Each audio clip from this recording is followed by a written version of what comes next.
What's up, Dad Bod Nation? Dad Bod Steve. We got another great story for you guys today. Someone who is really close to me up in Pleasant Grove, Utah, who went through some hard times and who has been able to get out of it. She is now 8 months clean, and she is here to tell the story. We have River. River, thanks so much for joining me today. Thanks you for having me. Oh, you're welcome. We've been trying to get this going for a couple of months now, so I'm glad we could make it happen. So this is really good. Go ahead and introduce yourself to the audience and let them know who you are.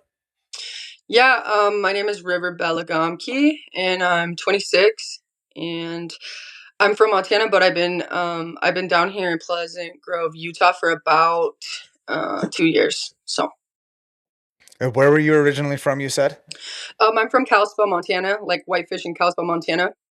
Oh, I've been up there. I ran the Spartan race up there. I love Montana. Oh yeah. Beautiful, beautiful state. It's awesome up there. So let's go ahead and talk about it. Then you grew up in Montana. Go ahead and tell us what life was like growing up out there, and what you experienced. So, well, it's a lot different. It's a lot different than down here. I mean, there's some similarities for sure, but it's a lot more free and open, and yeah, I.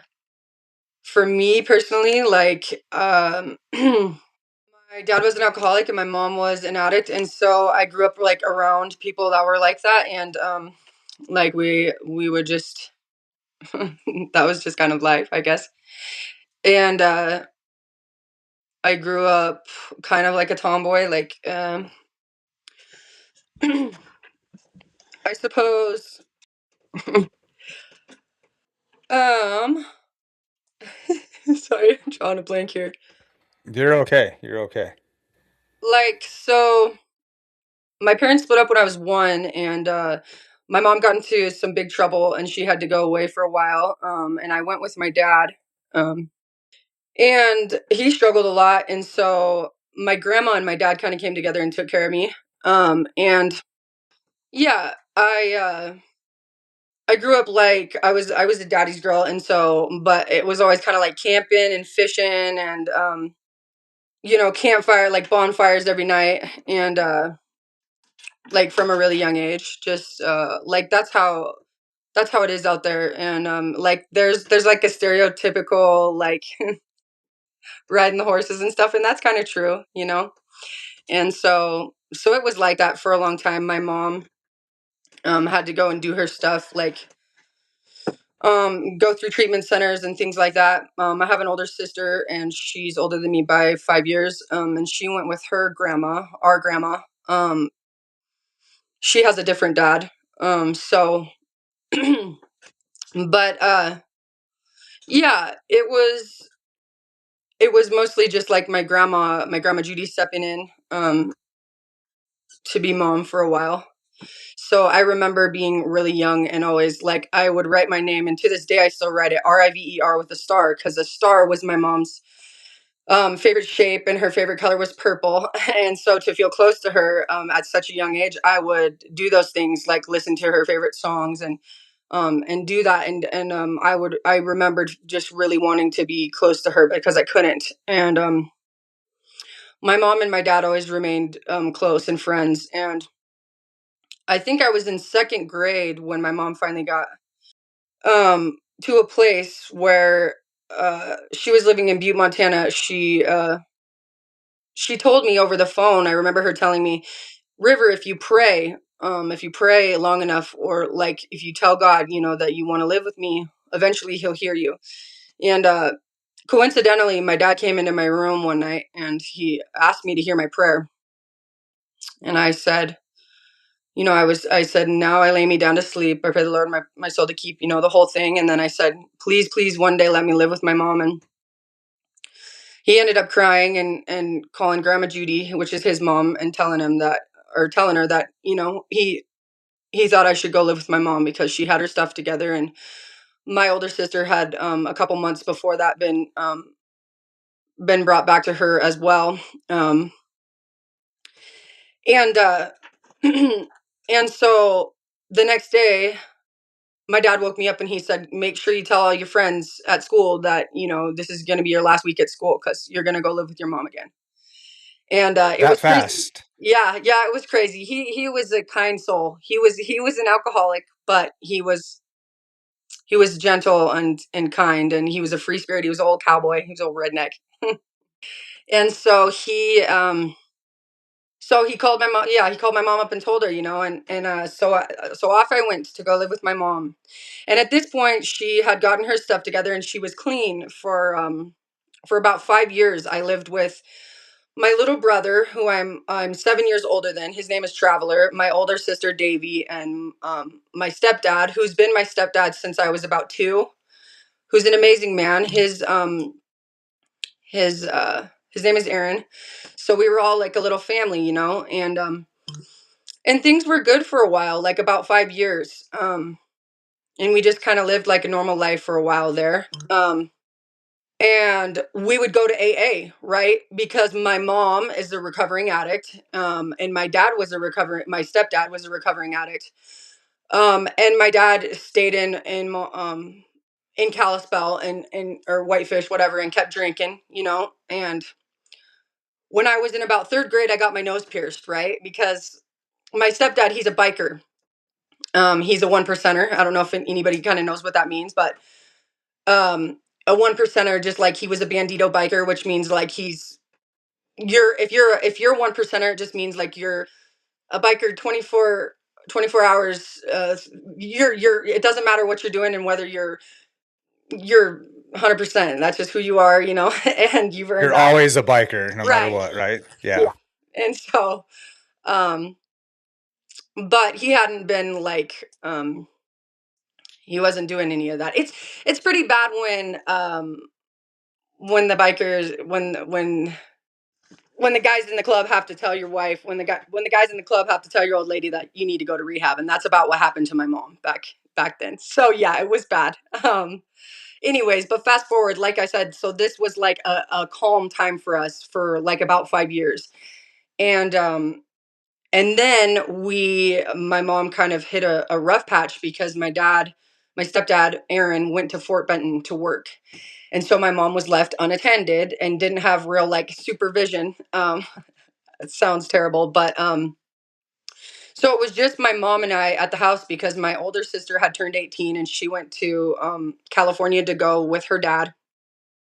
Um, and my little brother went with my stepdad to Fort Benton, and soon enough, I had to start seeing the signs again, right? Like, so I'm gonna back it up. When I was younger, right, like before my mom got into all this craziness, into all this trouble, like there was a period before my parents split up, or no, yeah, after my parents had split up when I was one, like, so they split up and she hadn't gotten into trouble yet. We lived in this house on 7th in Kalispell, and we would like write on the walls and play dress up, and it was just a fun house, right? And like I'm talking like we thought mom was magical, right? Because she was on meth. And what do people do when they're on meth? They dance on tables, they have loud music, they have crazy people over. So when I don't know why I forgot to mention this, but it just kind of slipped my brain. It was just like this is how the life was, right? And, mom was they were the feds were building a case on mom, and um I guess it was pretty bad when mom was like toting us around in a suitcase and going to carry us out of the house because they were coming in to bust through. You know what I'm saying? Like literally. Um, at this point, that's when mom had gotten into trouble, and that's when my sister and I got separated and had to go with our dads, and or I went with my dad and my sister went with grandma. So, but at first, it was all fun and games. It was magical until my sister and I were on the other side of the bathroom door going, "Mom, Mom, we're hungry. Mom, we're bored." And my mom would go, hold on, wait a second. This is my mom's surrender story now, but and the chains of addiction are so hardcore. They're so strong and you're so powerless, right? In AA, we talk about being so powerless that you can't open that door. You have two beautiful children, two beautiful girls on the other side of that door, and you can't open that door. Um, so that's tough. So we fast forward and here we are. years later, and my stepdad and my brother are gone. It's just me and my mom. And I'm waiting on the other side of this door, and all of a sudden I can smell this like burnt marshmallow smell, right? I don't know. I'm sorry, I'm flopping all around here, but and I'm waiting way too long for somebody to just be in the bathroom, going to the bathroom or doing their makeup or whatever. And I know that feeling deep down in the bottom of my heart, regardless of how many years it was or how young I was. I know that feeling, right? Because panic sets in and it's PTSD and it's survival mode. I know what's going on. My mom's getting high again. So it was just a couple weeks, but man, it goes quick. And all of a sudden she started having this guy named Mikey started coming around. And what happened was my mom had been clean for about 5 years exactly. And these people from I don't know if you've ever seen the TV show Drugs Inc. But they did this TV show, and it was called the Montana Meth Boom. Montana Meth Boom was an episode on there. And what she had done was they were recruiters, and they came to her to look for people in active addiction, right?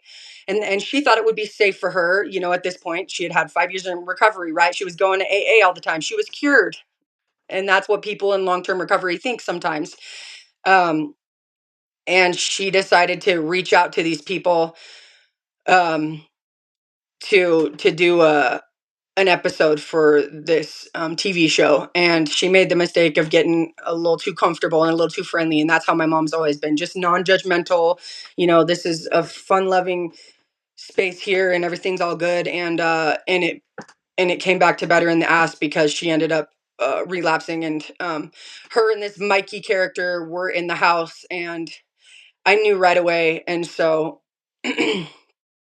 It was just not good. And I remember I was supposed to be going to school one Friday, but instead we were going to go to Kalispell to go to my uncle's wedding. And so because this Mikey character was there, I had brought all my clothes into the bathroom after I got out of the shower. I was getting dressed, and I heard all this slamming and racing around the house, and my stomach dropped, and I knew that the cops were in the house the cops were in there raiding the house.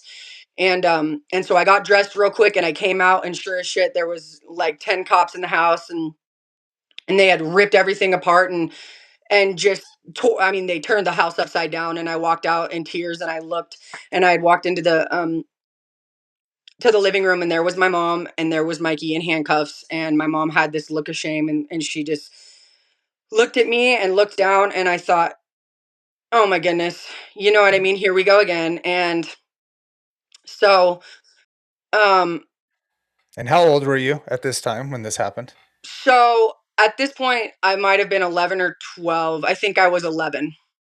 Yeah. And so like a week before this, she had like a seizure, right? I came home and she had this seizure, and I was pissed because there was a needle lying next to her. And I'm like, oh my God, shooting up like Wellbutrin or something. And I'm like, or something like that, but she's an addict, and so it's like, it's what we do. And, anyways, yeah, and it was going down. So she went to jail, and my grandma came to pick me up. Here's the CPS worker. I'm sitting with the CPS worker. My grandma comes to get me. My dad's furious because I got my nose pierced, like I said, in like third grade, and ever since then, he just, like, him and I were my real dad.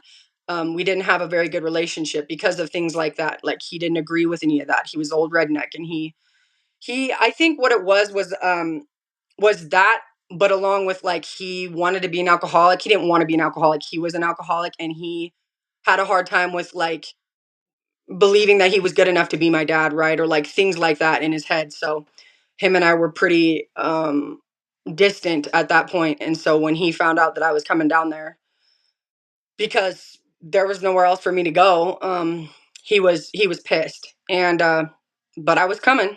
And so back to Kalispell I went, and yeah, when I arrived, I would cop out, like, if I didn't like what my dad had to say, I'd be like, "Oh, well, I'm going to grandma's," so I'd go back and forth. They lived about a mile away from each other, and I would go from my grandma's to my dad's, back and forth. And my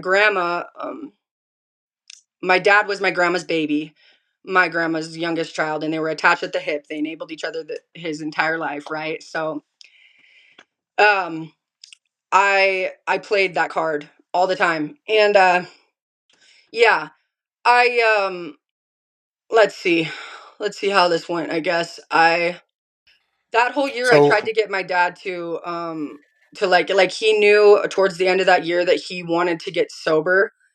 And at this point I started kind of smoking pot and smoking cigarettes and drinking here and there. But I took my dad back to his first AA meeting, and because he had done AA a few times back in the day when he first got with my mom. And so he got his 30-day chip, right? And then on that day he decided I'm going to go celebrate, and he went and got drunk, which is fine, you know. And then he the next weekend he went and got drunk and caught a DUI. Well, so my grandma and my dad had this enabling relationship. So my dad never suffered consequences for his actions. And in that sense, he was terrified. He got this DUI and he didn't know what he was going to do.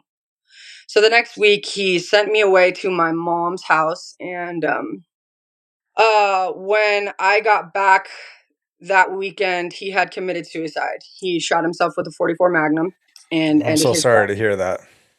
Yeah. And so uh So you're so at your mom's when this happened? so right, he that was the end of yeah. So my Okay. grandma and I clung to each other when that happened. It was like it was yeah, and we were in this like yeah, it was just my dad and I for this whole entire year, and then all of a sudden it was just like yeah. And anyway, so then uh of course after that things just kind of turned into, well, nobody's going to tell me what to do because my dad just committed suicide, so that's my out, right? Of course it hurt, and of course, but I never really dealt with it because I was, 12, 13, and I that was my way to say, I'm a lost soul. If my dad doesn't care about me, then how could you, right? And so that's how that fueled that fire, and I was like already burning with this feeling of like, well, my mom, I didn't have my mom for a lot of years, and the whole thing of like just my parents weren't parents to me, and now my dad just left me, and it's just terrible way of thinking, but it was how I felt, and of course I was young and I didn't, and so that's how that continued. And my poor grandma, that was her best friend, her son, she has two other children, but my dad needed the most loving, he needed the most whatever, and so that's how that went, and it was very unfortunate. And I was my dad's only daughter, only child, and so when through my dad doing that, it was like my grandma just wanted to hold on, and I just did the opposite. And so I was with my grandma for about a year, just pretty much tearing it into the ground. And my mom and my stepdad moved back from Butte, which is about 4 hours from Kalispell, back to Kalispell. And they said, that's enough of that. You are going to come with us to Kalispell. My mom got off a 10-year sentence in the summertime of that next year, almost. Um, and on the anniversary of my dad's suicide, the first year, I started seeing the same signs that I saw that very first time, or that time. Remember, I was talking about the bathroom and so this time I remember like it was yesterday. I thought, you know what? I'm not going to be on the other side of this door again. I had this hole in my heart and in my stomach you could drive a truck through, right? And I thought, I know how I can fix that. And so my mom was on the other side of that door, and I broke through the door, and I said, and she was in there with a pop can with one of these on the other, like, upside down, and she had her little thing and she was fixing herself a shot. And I said, and there was a little loke right there, a little meth pipe, and I said, give me that.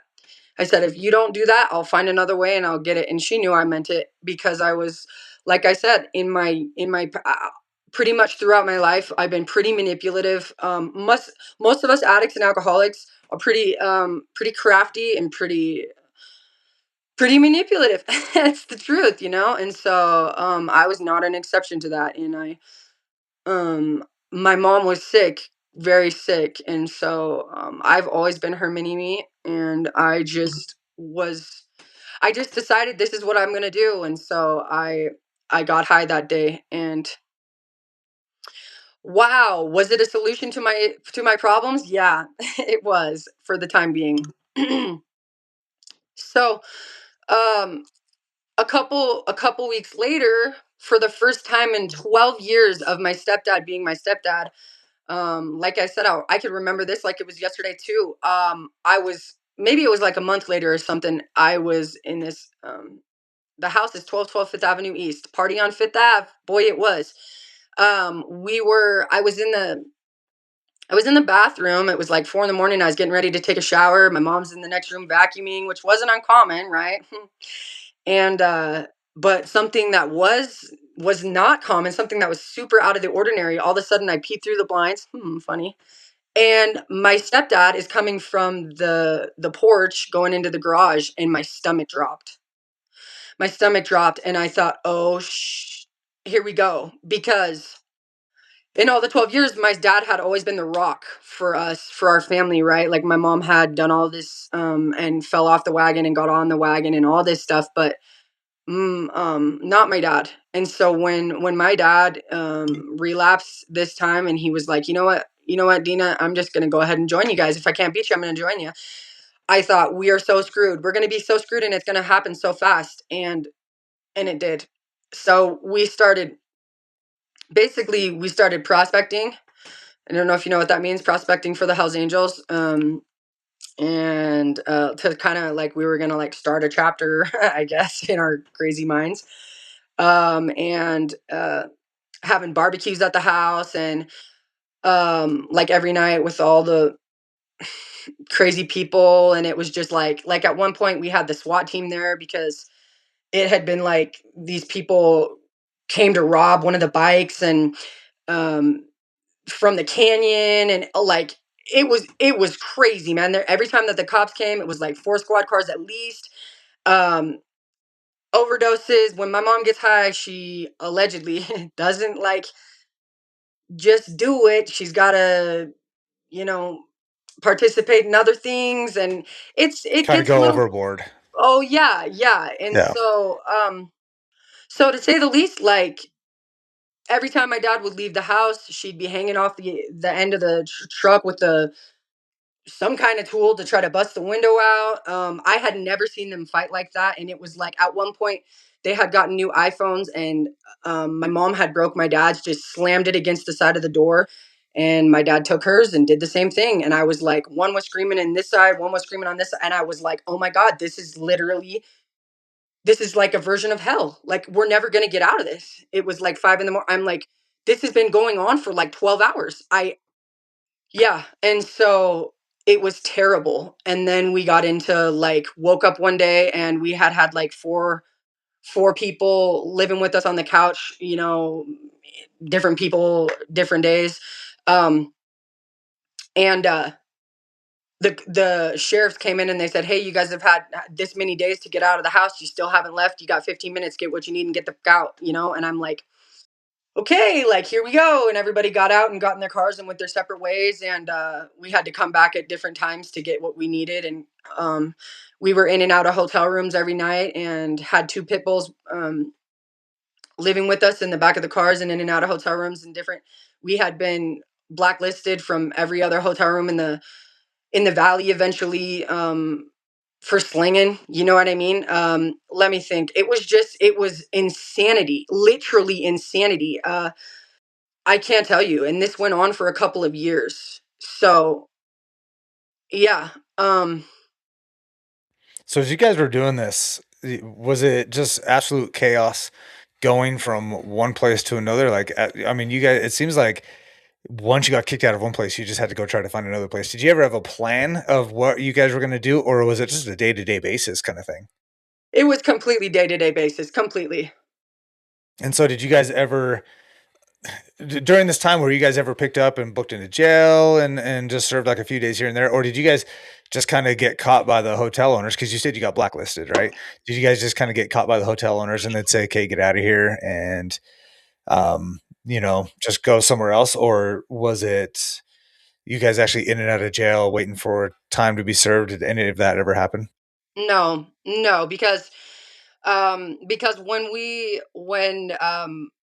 my mom is really the only one who caught charges at the very end, and that was just because they had built a case.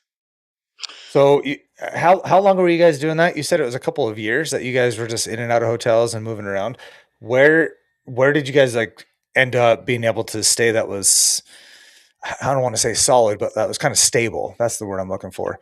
Actually, funny enough, La Quinta, La Quinta up in Montana. La Quinta, Black Angus, and then so we have a long of like one of my uncles who I've known my entire life, and my mom's known basically her entire life, owns a hotel, owned a hotel. That was actually my first job ever, was being a housekeeper, and he would let us rent the hotel there, so we lived there pretty much like a big stint of it, on and off. You know what I mean? Wouldn't stay for too long, but yeah. Um, So what like okay, let's continue from there. Now you're in the Quinta. You're working. Are you guys still doing drugs at this time, or were you guys kind of becoming clean or seeing anything else? Was your mom ever finding a job? Was your stepdad ever finding a job? so the jobs were selling drugs, allegedly. So you were the only one who had a legit job at this time Um, doing the I housekeeping. I that was way back. No. No. But eventually what ended up happening was we my mom got wrapped up in and so this is how this ends. This is how this ends. Okay. I'm walking down the road, and I have two backpacks on with basically what I own at this point, and I am I'm 15, and I have this dog because my who turns into being my son's dad, but not at the time, right? My high school sweetheart, my son's dad, whatever. He's in jail, and has to 18th out. He's 17. He's in anyways. And I have this dog, right? And this heavy ass dog bag of dog food. I'm tired as shit. I don't have anywhere to go, and this guy comes by. I know this guy because my mom's done work with him, and I've been warned not to go into the car with him, or not to mess around with him, right? And like don't be around this guy. He's been shot in the head. He's messed up. Very scary. But I do it anyways because I don't care about myself. I don't have any regards for my safety, my nothing. And so he takes me out past the county line. He has me pretty much hostage for a few days. He abuses me mentally, emotionally, sexually, physically, all of the things. And and then he beats this girl to death in front of me, right? And so for the next day, yeah, yeah, for sure. For the next day, he puts a gun in my face and threatens me like he's gonna kill me. And I'm thinking that I'm gonna die out here. Um, my mom finds me and brings me home to the Black Angus, and we see these two officers at the front of the hotel, and I tell my mom, "Hey, they're here for us, right?" So we try to hightail it back to the hotel room, and there's already a CPS worker there. So they've already gone to the school. They've gotten my brother. They're here. The two officers are here to escort me to the hospital. I have bruises all the way up and down my body. They take me. I'm in a black dress, underwear, and a bra. No shoes, no nothing. They take me to the hotel. They take me to the hospital, and they take my blood, and I pop hot for all sorts of things. There's track marks all up and down my body, right? Because I've been an IV drug user since I was about 13 after my dad committed suicide. And yeah, so they put me in a after you've been to the psych ward so many times, they will hold you. And obviously they decided to put me in a residential facility, like a lockdown facility in Billings, Montana. And my mom put her hands up. She was already looking for places to go. She was just over it. She knew that, but once her kids were taken, that was enough for her.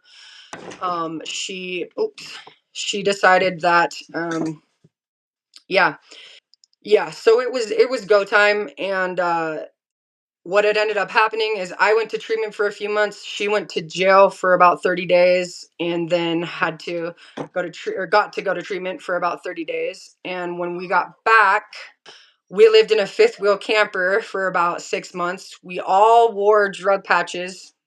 Me, my mom, and my brother. No, me, my mom, and my dad. My brother was in a foster care for about 9 months or a year, and they got him back. And they ended up staying clean. They've been clean ever since. So 10 years. So 10 years they have. Yeah. That is good on them. Yeah. And I wanna go back to this kid basically, it was kidnapping. You got kidnapped and you got held as a prisoner. Like, I am so sorry you had to deal with that. That is scary beyond belief, number 1. I Yeah. mean, I'm sure that is something that just shaped you in a way mentally and emotionally and holy cow. So I'm sorry that you had to go through that. And I'm glad your mom was able to find you. That's a miracle, right? That she was able to get you out of that situation before you died. I mean, you're it's lucky to be alive right now.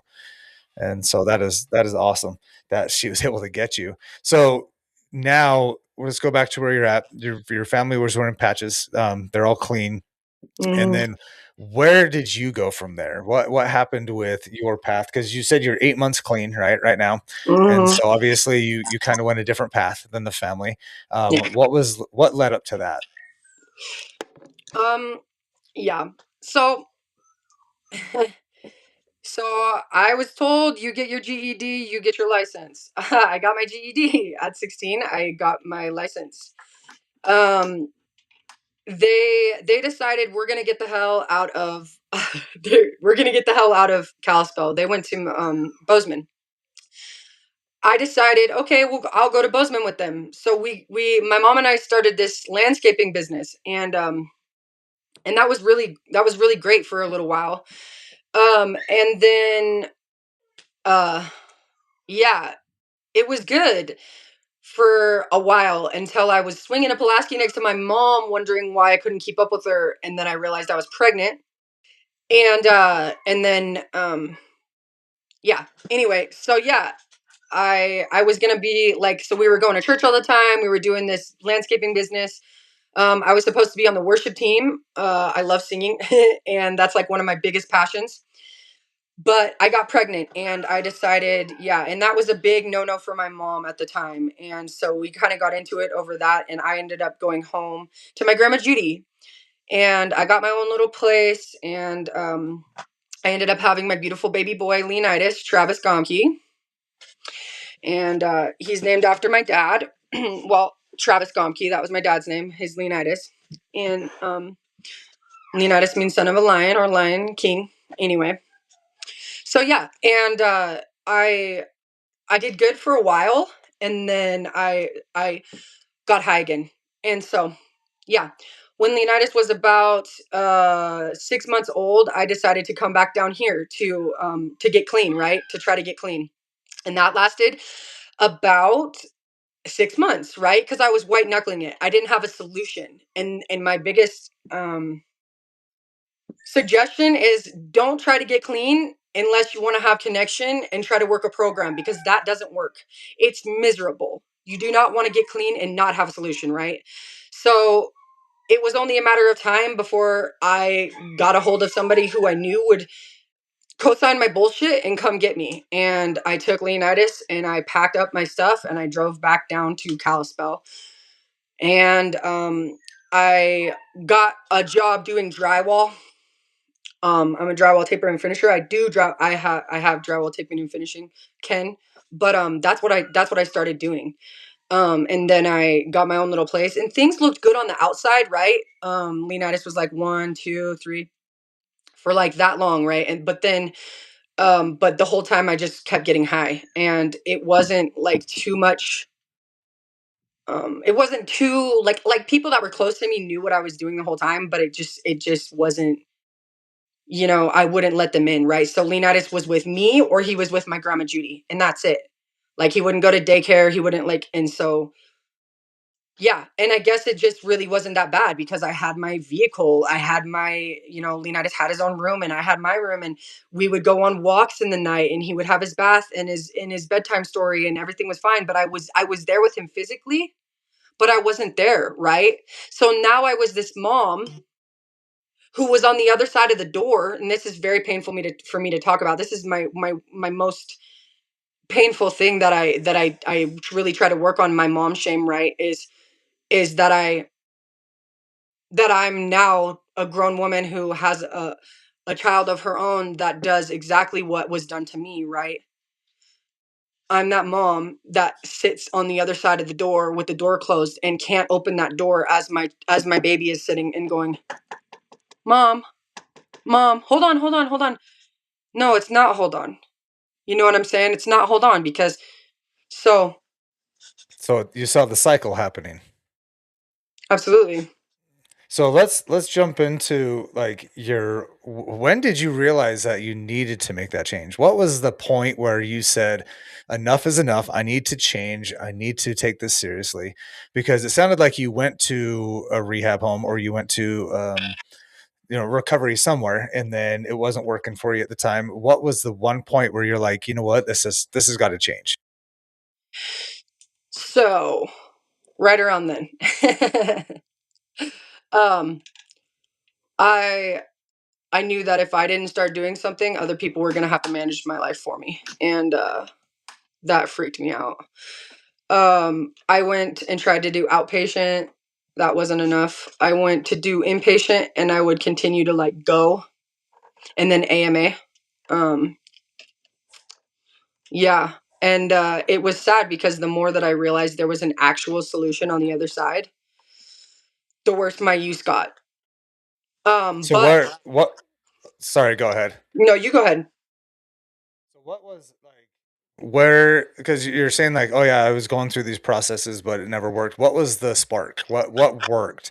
Was it a specific facility or a specific group of people, or was it just you saying, hey, you know what? I have to put in the effort now. I've podcasted with a lot of people who say, I just didn't want it truly before. And then when I really wanted it, I had to put it in. And others said, I really wanted it, but I didn't go to the right facility, And then once I met the people who helped me because I needed something specific, because let's be honest, not every rehab, not every program works for everybody, right? You have to find the one that works for you. What was the one that worked for you? Or what was the time where you're like, okay, this is where it's going to actually change now?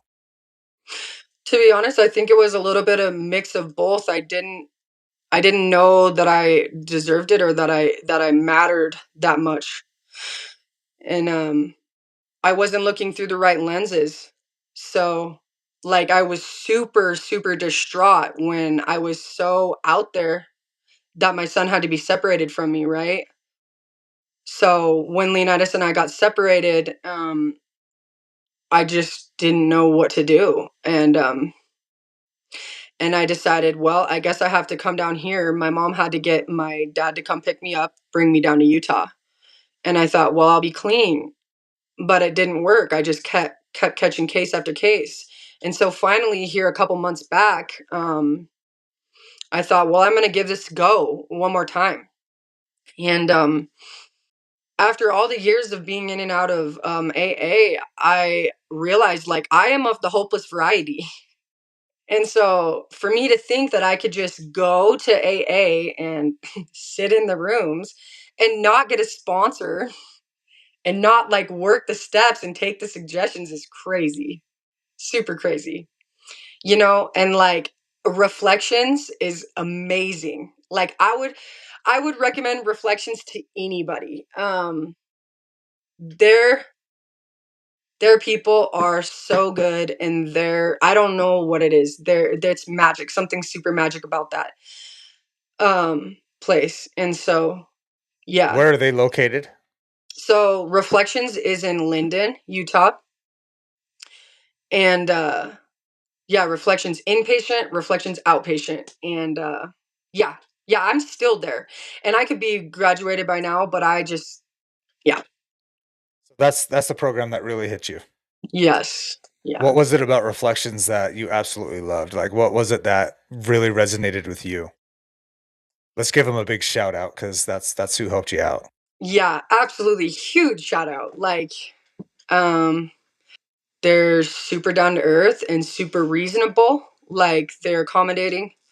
I think their level of compassion is like just, yeah, super, like, out of this world, man. And like the thing is that almost everybody there, I think everybody there besides the two therapists that are in outpatient are recovering addicts. They're one of they're us, you know what I mean? They're one.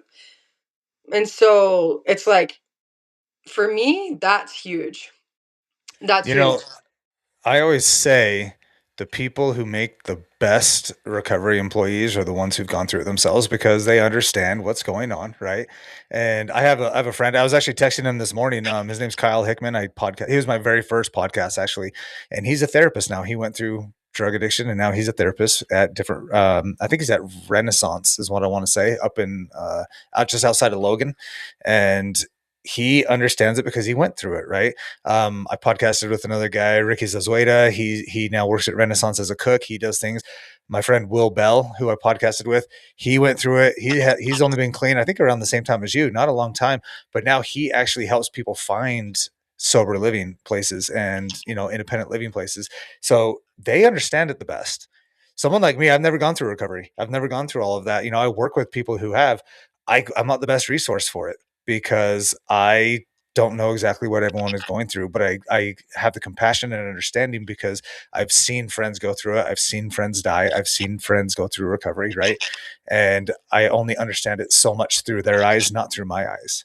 And so the fact that, what did you say they were called again? Reflections, right? Reflection. Reflections. Yeah. Reflections has people who have been there and they understand you. And so that resonates with you a ton. How did you find Reflections? Was it court order? Did you find it yourself? Did your family find it for you? No, I found it online. Yeah. Oh, so it's just a Google search basically. Yeah. Hey, God took you through Google and Yeah. found you the right Yeah. place. So was that 8 months ago then that you went to Reflections when you started getting clean through them? Yeah. Yeah. It was 8 months ago. And they're inpatient, or were you doing the inpatient or were you doing the outpatient program with them? So both. Okay. So now you're 8 months clean. Yeah. What are you doing now? So you're still involved with the recovery, but what are you doing now? Like what's going on in your life? What is River doing now that she's been 8 months clean? So I I go to Reflections. Actually, I go to Reflections outpatient 4 days a week, and I get to help facilitate some of the, like, psychoeducation, which I love. I go to work. I'm a server. I love that too because it's part of my hustle, right? And my personality now that I get to have because I'm not numbing out, which is awesome. I get to Where do you feel my serve at? emotions. What's that? Where are you working at? I work at La Costa in American Fork. Super good. If you want to come There you check it go, out. guys. Go to La Costa. Go get River as your server. Give her a big That's tip. that's right. Sorry for interrupting you. So you said you're also like a lot more in tune with your emotions. Go ahead and go on from there. No, you're good. Yeah, no, yeah, absolutely. And I used to always think, oh, I'm so intuitive. No, that's just a myth. Yeah. No, for real though. I get to be a mom even though my son is still in Montana. So what happened is I came down here. I thought I could be clean because I wouldn't have connections, and turns out I can't drink either because that just gets me in big trouble. So I'm currently on drug court. I get the opportunity to do drug court, right? Which is a really good thing because that gives me a 402 reduction and plea in abeyance if I get to successfully complete. Um, and when I'm done with drug court, I get to have 50-50 custody with my son, which is beautiful. So where is he living right now? Is he with your mom? So, no, I'm actually here with my mom right now. I was in sober living and now I'm here with my mama. in Pleasant Grove. So, Okay. Where does your son live right now? so my son, he lives with his dad in Montana right now. Okay. How often do you get to see him? So I just saw my son about a month ago. Yes. He came down here for like a week and a half. That's awesome. That is Yeah. so awesome that you get to see him. And you said when you get done to drug court, it's going to be a 50-50. When's the anticipation date for that? Is that in sight, or is you kind of still just going through the process? Yeah, so it can be you can make it longer or shorter, but it should be about 9 or 10 more months. Okay, that's not bad. That is good.